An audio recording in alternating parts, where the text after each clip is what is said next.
नमस्कार दोस्तों, स्वागत है आपका मेरे YouTube चैनल स्टडी जीके गुरुजी पर।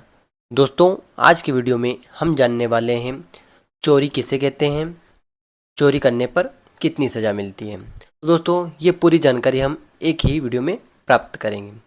तो आइए दोस्तों, आपका ज़्यादा समय न लेते हुए इस महत्वपूर्ण टॉपिक की शुरुआत करते हैं।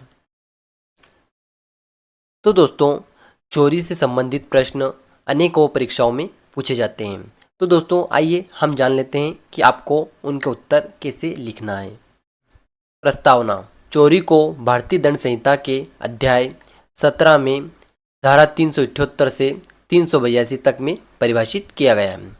चोरी संपत्ति के विरुद्ध अपराध होता है। यह व्यक्ति के शरीर के विरुद्ध अपराध नहीं होता है। प्रत्येक व्यक्ति को अपनी संपत्ति को रखने का अधिकार होता है। इस प्रकार मनुष्य को अपने जीवन के साथ साथ अपनी संपत्ति की सुरक्षा करने की भी आवश्यकता होती है, जिसके लिए भारतीय दंड संहिता में प्रावधान किए गए हैं। भारतीय दंड संहिता 1860 में छोटी सी चीज़ से लेकर बड़ी से बड़ी चीज़ की चोरी करने को दंडनीय बनाया गया है। भले ही चोरी नेक कार्य के लिए ही की गई हो, वह चोरी मानी जाएगी।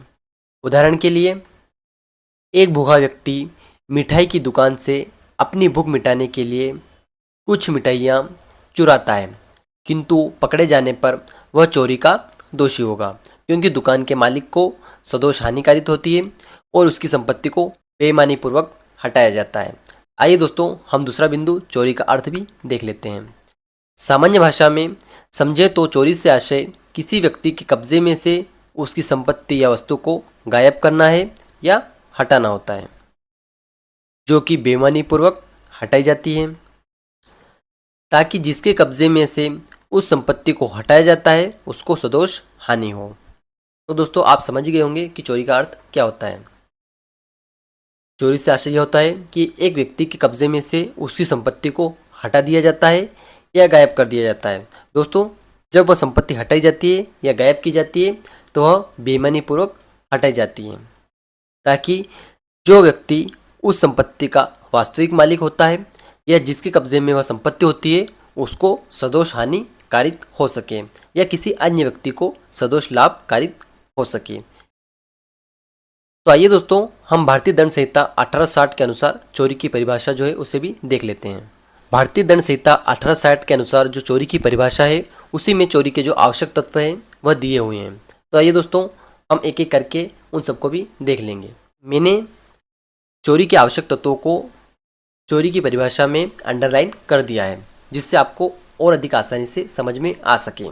जो कोई किसी व्यक्ति के कब्जे में से उस व्यक्ति की सहमति के बिना कोई जंगम संपत्ति बेईमानी से ले लेने का आशय रखते हुए वह संपत्ति ऐसे लेने के लिए हटाता है, वह चोरी करता है, ऐसा कहा जाता है। तो दोस्तों, भारतीय दंड संहिता 1860 में इस प्रकार से चोरी की परिभाषा दी गई है, जिसमें साफ साफ तौर पर बताया गया है कि कोई व्यक्ति किसी व्यक्ति के कब्जे में से किसी संपत्ति को उस व्यक्ति की सहमति के बिना हटाता है और बेईमानी से उस संपत्ति को हटाने के आशय से ऐसी संपत्ति को हटा देता है, वह चोरी करता है। परंतु दोस्तों, इसके लिए आवश्यक है कि जो भी वस्तु है जो चोरी की जाती है या उसके मालिक के कब्जे में से उसको हटाया जाता है, वह जंगम संपत्ति होनी चाहिए, अर्थात वह भूबद्ध नहीं होनी चाहिए। दोस्तों, उदाहरण के माध्यम से इसे और अच्छे से समझ लेते हैं। क की सहमति के बिना क के कब्जे में से एक पेड़ बेईमानी से लेने के इरादे से क की भूमि पर लगे हुए उस वृक्ष को यह काट देता है। यहाँ जो ही यह ने उक्त पेड़ को काटा या भूमि से पृथक किया, उसने चोरी का अपराध कारित कर लिया है। तो दोस्तों, जब तक वह पेड़ भूबद्ध था तब तक वह चोरी का विषय नहीं था, परंतु जैसे ही क के द्वारा या क की सहमति के बिना य ने उस वृक्ष को काटा, वह चोरी की विषय वस्तु बन गया। इसी प्रकार दोस्तों, दूसरा उदाहरण देख लेते हैं।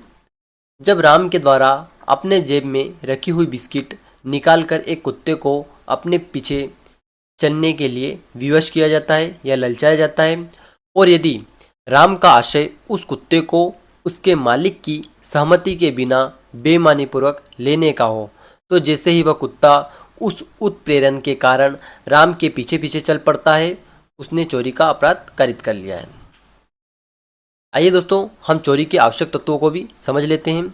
जिन आवश्यक तत्वों को हमने इस वाली पीपीटी में देखा था, जिनको मैंने इस परिभाषा में अंडरलाइन कर दिया था, तो आइए दोस्तों इनको भी और अच्छे से समझ लेते हैं। चोरी के आवश्यक तत्व। चोरी के आवश्यक तत्व निम्नलिखित हैं। सबसे प्रथम आवश्यक तत्व है किसी व्यक्ति के कब्जे में से संपत्ति को हटाना।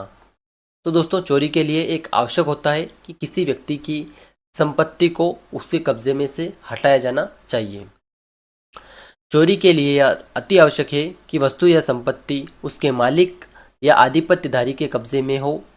कब्जा वास्तविक हो यह अनिवार्य नहीं है, एवं न ही यह अनिवार्य है कि उस वस्तु पर कब्जादारी को स्वतः प्राप्त हो। चोरी के लिए इतना पर्याप्त होता है कि किसी व्यक्ति के कब्जे में से कोई वस्तु बेईमानी पूर्वक उसकी सहमति के बिना हटाई जा रही है। इस प्रकार चोरी के अपराध के लिए आवश्यक है कि व्यक्ति पर उसका शारीरिक नियंत्रण हो। जंगली पशु, खुले आसमान में उड़ते पक्षी, नदी का पानी, उसमें रहने वाली मछलियाँ आदि चोरी की विषय वस्तु नहीं होती है, क्योंकि इन पर व्यक्ति का शारीरिक नियंत्रण नहीं होता है। आइए दोस्तों हम दूसरा बिंदु देखते हैं। उस व्यक्ति की सहमति के बिना। चोरी का दूसरा आवश्यक तत्व यह है कि चोरी की गई वस्तु व्यक्ति की सहमति के बिना हटाई गई होनी चाहिए। यदि कोई सम्मति उसके मालिक या कब्जेदारी की सहमति से हटाई जाती है तो वह चोरी का विषय नहीं रह जाती है। तो दोस्तों इस प्रकार यदि कोई संपत्ति उसके मालिक के या कब्जादारी की सहमति से एक स्थान से दूसरे स्थान पर ले जाई जाती है या हटाई जाती है, तब वह चोरी का विषय वस्तु नहीं रह जाती है। दोस्तों तीसरा बिंदु है कोई चल संपत्ति या जंगम संपत्ति। चोरी की गई संपत्ति जंगम या चल संपत्ति होनी चाहिए, क्योंकि अचल संपत्ति को उसके कब्जे में से हटाया जाना संभव नहीं होता है। भूमि से जुड़ी हुई वस्तु चोरी की विषय वस्तु नहीं होती है जब तक वह भूबद्ध रहती है, किंतु जो ही वह वस्तु भूमि से अलग कर दी जाती है चोरी की जा सकती है। वृक्ष इसका उत्तम उदाहरण है। यदि कोई वस्तु भूबद्ध है तो उसे चोरी नहीं किया जा सकता है, परंतु जैसे ही उसे भूमि से पृथक किया जाता है या अलग कर दिया जाता है तो वह चोरी की विषय वस्तु बन जाती है। इस प्रकार जंगम संपत्ति चोरी का एक महत्वपूर्ण आवश्यक तत्व है। चौथा बिंदु दोस्तों, संपत्ति को बेईमानी से ले जाए जाने का आशय रखते हुए।